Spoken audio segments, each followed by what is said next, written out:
2027 विधानसभा चुनाव के मद्देनजर हमारी खास सीरीज जारी है, जिसमें हम विधानसभा वार आपको संभावित दावेदार, उनकी कमजोरी और ताकत से रूबरू करवा रहे हैं। इससे पहले हमने आपको नरेंद्र नगर और बद्रीनाथ विधानसभा का पूरा चुनावी गणित अपने पिछले 2 वीडियो में बताया था। आज हम लेकर आए हैं उत्तराखंड की सबसे चर्चित और प्रतीकात्मक सीटों में से एक केदारनाथ विधानसभा सीट। यह सिर्फ एक विधानसभा क्षेत्र नहीं, बल्कि धार्मिक, राजनीतिक और सांस्कृतिक दृष्टि से बेहद अहम सीट मानी जाती है।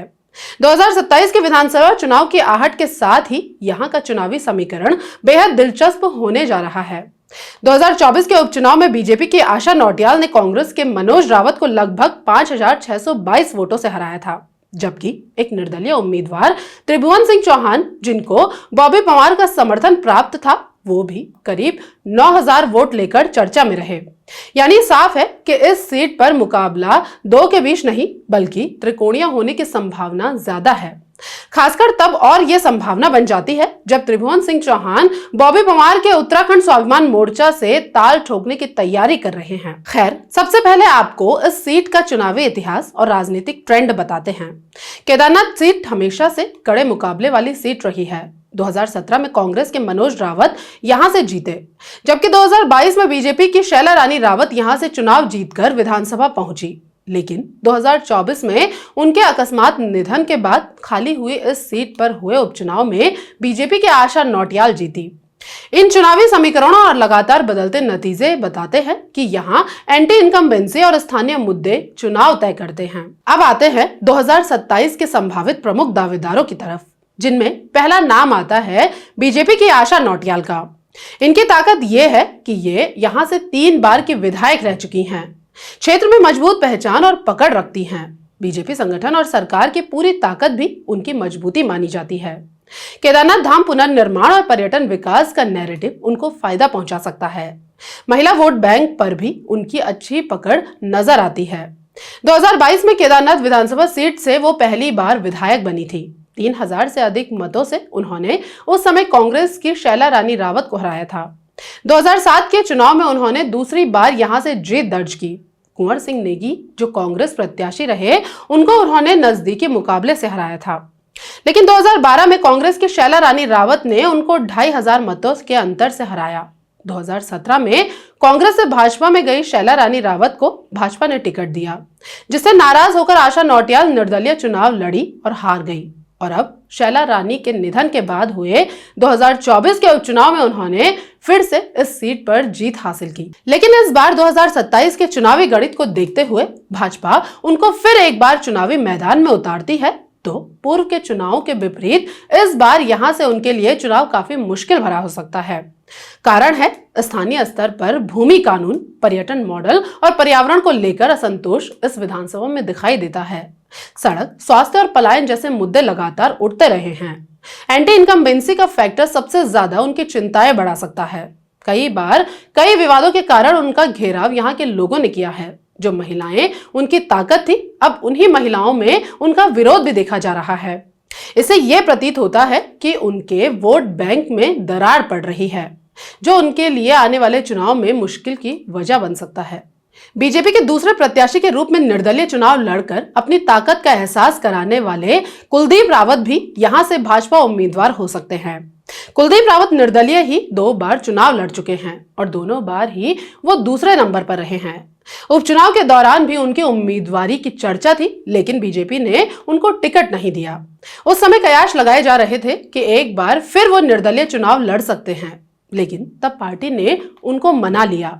सूत्र बताते हैं कि कुलदीप रावत को यह भी आश्वासन दिया गया कि 2027 में उनका नंबर आएगा। अब अगर भाजपा कुलदीप रावत को मैदान में उतारती है, तो वो एक प्रबल दावेदार हो सकते हैं।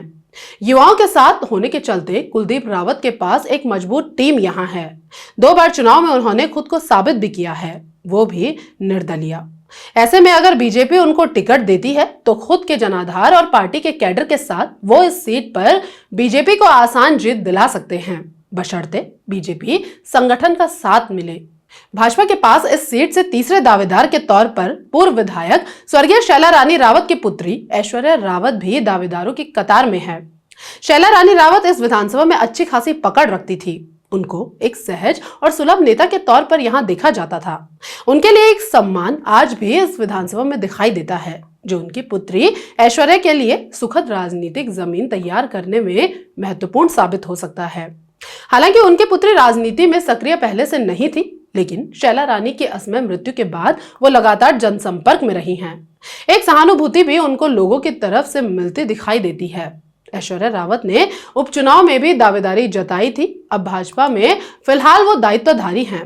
ऐसे में भाजपा एक नए और निर्विवाद चेहरे के रूप में उन पर भी अपना दांव यहां से खेल सकती है। राजनीतिक अनुभव कम होना हालांकि उनकी परेशानी हो सकती है।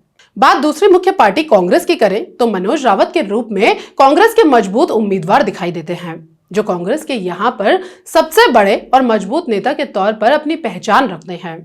2017 में वो ये सीट जीत चुके हैं, क्षेत्र में लंबे समय से सक्रिय रहे हैं, स्थानीय मुद्दों पर जोरदार ढंग से अपनी बात रखते हैं।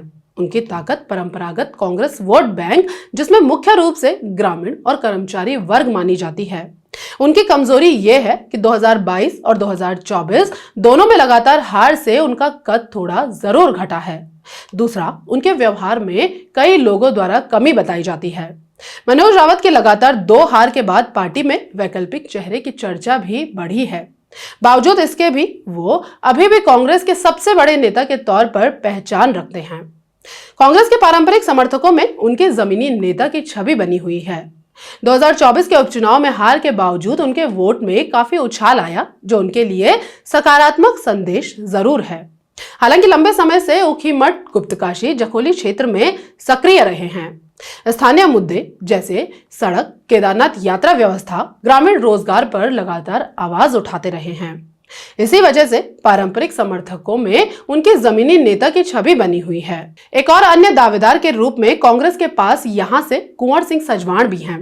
अगर कांग्रेस 2027 में नया चेहरा या वैकल्पिक उम्मीदवार लाने की रणनीति अपनाती है तो कुंवर सिंह सजवाण जैसे नेता सामने आ सकते हैं। कई बार पार्टी एंटी इनकम्बेंसी या लगातार हार से बचने के लिए नया उम्मीदवार उतारती है। इस स्थिति में युवा या अपेक्षाकृत नए नेता को मौका मिल सकता है। कुंवर सजवाण का नाम कुछ इलाकों में स्थानीय स्तर पर जाना जाता है, खासकर ग्रामीण नेटवर्क और सामाजिक संपर्क के कारण। अन्य दावेदारों के रूप में कांग्रेस के पास यहां से रुद्रप्रयाग जिला कांग्रेस कमेटी के अध्यक्ष कुलदीप कंडारी और कांग्रेस प्रदेश सचिव शशि सेमवाल के रूप में भी दावेदार मौजूद हैं। शशि सेमवाल उपचुनाव के दौरान भी अपनी दावेदारी जता चुकी है। एक स्थिति और इस विधानसभा में बन सकती है, क्योंकि भाजपा के खेमे में कई मजबूत दावेदार हैं, जिनमें ऐश्वर्या रावत और कुलदीप रावत प्रमुख हैं। अगर भाजपा इनमें से किसी को टिकट ना दे तो ऐसी स्थिति में कांग्रेस उन चेहरों को अपने पाले में लाकर चुनावी मैदान में उतार सकती है, जो भाजपा के लिए मुसीबत भी साबित हो सकती है। हालांकि ये सब उस समय की परिस्थितियों पर निर्भर करेगा। अब आते हैं इस विधानसभा के सबसे डिसाइडिंग फैक्टर की तरफ, यानी पूर्व में निर्दलीय चुनावी मैदान में उतरे त्रिभुवन चौहान की, जो अब बॉबी पंवार के उत्तराखंड स्वाभिमान मोर्चा से उम्मीदवारी जता रहे हैं। अपने पहले ही चुनाव में सीमित संसाधनों, छोटी टीम और चुनावी अनुभव न होने के बाद भी 9000 से अधिक वोट लेकर सबको चौंका दिया।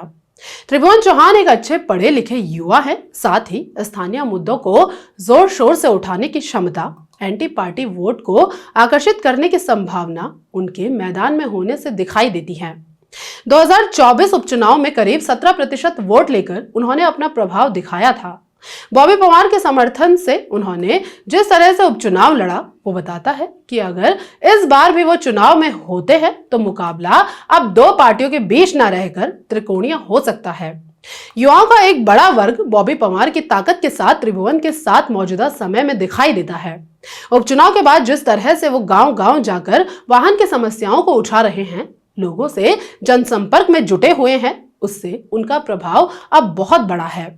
इसलिए अब दोनों राष्ट्रीय दल उनको हल्के में लेने की भूल तो नहीं करेंगे। हालांकि संगठन और संसाधनों की कमी के साथ साथ अंतिम समय में वोट ध्रुवीकरण उनकी कमजोरी भी बन सकता है, लेकिन उनका प्रभाव और संपर्क जिस तरह से 2024 के बाद यहां बढ़ा है, उससे आने वाला चुनाव त्रिकोणीय बन जाए इस संभावना को नकारा भी नहीं जा सकता। तेजी के साथ प्रदेश के पहाड़ी जिलों में एक बार फिर से आकार ले रही यूकेडी की तरफ से आशुतोष भंडारी यहां से एक बार फिर मैदान में हो सकते हैं। हालांकि 24 के उपचुनाव में उनका प्रदर्शन बेहद निराशाजनक रहा था और वो 2.4% वोट शेयर के साथ 1300 के करीब ही वोट ला पाए थे।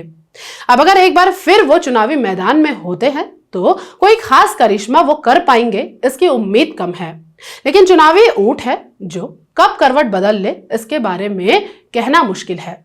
कुल मिलाकर कांग्रेस और बीजेपी के बीच यहां मुकाबला रह सकता है, लेकिन जिस तरह से हर चुनाव में निर्दलीय भी यहां पर हावी रहे उससे दोनों पार्टियों को चिंता जरूर होगी।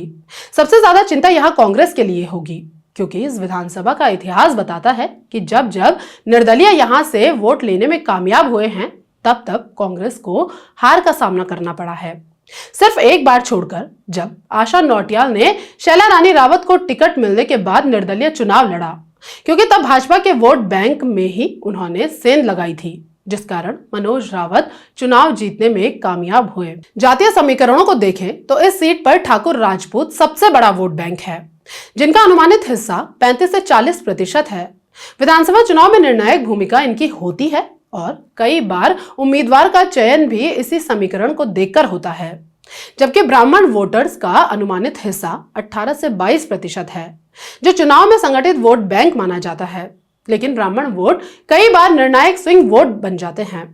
तीसरे अनुसूचित जाति, जिसका अनुमानित हिस्सा 15 से 18% है, जिनकी ग्रामीण क्षेत्रों में बड़ी संख्या है, जिनका पारंपरिक रूप से कांग्रेस की ओर झुकाव रहा है, लेकिन हाल के वर्षों में भाजपा का भी प्रभाव बढ़ा है। ओबीसी समुदाय का अनुमानित हिस्सा 8 से 10% है। यह वोट बैंक आमतौर पर उम्मीदवार और स्थानीय मुद्दों के आधार पर बदलता है। कुल मिलाकर केदारनाथ विधानसभा सीट सिर्फ एक राजनीतिक सीट नहीं है, बल्कि धार्मिक, पर्यटन और पहाड़ी राजनीति तीनों का केंद्र है। यह सीट रुद्रप्रयाग जिले में आती है और यहाँ का बड़ा हिस्सा पहाड़ी और ग्रामीण है, जबकि तीर्थ यात्रा के कारण यहाँ व्यापार और पर्यटन भी बड़ा मुद्दा है। यही वजह है कि यहाँ चुनाव सिर्फ पार्टी के नाम पर नहीं बल्कि स्थानीय नेतृत्व और मुद्दों पर लड़ा जाता है। सबसे दिलचस्प ये कि ये सीट अक्सर राज्य की राजनीतिक हवा का संकेत भी देती है। खासकर पूरे देश की राजनीतिक हवा बदलने में केदारनाथ से लेकर बद्रीनाथ दोनों ही सीट हिंदुत्व के लिहाज से बेहद महत्वपूर्ण मानी जाती है, जिसमें बद्रीनाथ सीट इस समय कांग्रेस के पाले में है, जिसका विवरण हम पूर्व के वीडियो में दे चुके हैं। आप दिए गए लिंक को क्लिक करके उसका समीकरण देख समझ सकते हैं। फिलहाल अभी के लिए यह देखना दिलचस्प होगा कि 2027 में केदारनाथ की जनता किसे अपना प्रतिनिधि चुनती है। अगर आपको यह वीडियो पसंद आया तो वीडियो को लाइक करें, चैनल को सब्सक्राइब करें और 2027 में केदारनाथ से कौन जीतेगा कमेंट में जरूर बताएं। फिलहाल इस वीडियो में इतना ही। फिर एक और विधानसभा का चुनावी गणित लेकर आपके सामने जल्द हाजिर होंगे। तब तक के लिए नमस्कार।